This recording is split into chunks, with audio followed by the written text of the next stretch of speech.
I'm now joined by reflections on Canadian politics before this weekend here. Sorry about that. Let's bring in now political analyst Michael Geoghegan. Michael, thanks a lot for your time today. Thanks for having me. So let's talk about what's unfolding here with regards to John McCallum. We know, of course, Lisa Raitt now asking for there to be a full investigation by CSIS regarding election interference. Do you think his comments are detrimental? Well, yeah, they're certainly John McCallum is the gift that keeps on giving in terms of for the federal Conservatives. He was fired as Canada's ambassador to China. That position has still not been filled. And now he's set himself up in Toronto where he's advising in terms of businesses having dealings in China.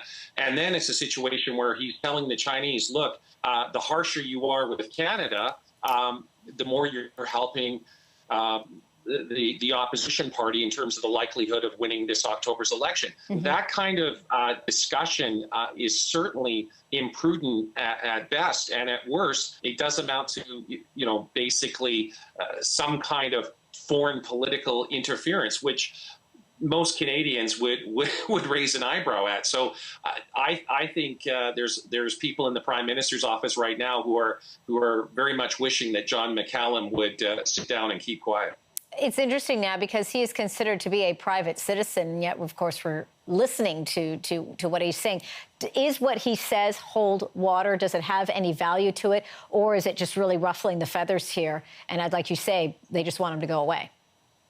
Well, it's legitimate. I mean, it's very impolitic in terms of what he's doing, given that he is the former ambassador for Canada to China, mm-hmm. and he is a former federal cabinet minister under the Liberals. But it is sound advice in the sense that, look, China, the harsher you're dealing with Canada and the weaker you're making our Prime Minister Justin Trudeau look, the more that's going to encourage Canadians to look elsewhere in terms of their leadership. So the point is a valid one, but the fact that he's making it and it's becoming public certainly doesn't help Justin Trudeau and the federal Liberals in terms of their objective of trying to get re-elected this fall. And we'll certainly keep an eye on how things unfold from there. But I do want to ask you about the Premier's meeting that just wrapped up there. What are your major takeaways from what happened here? They had a pretty long list of demands or requests, I should say.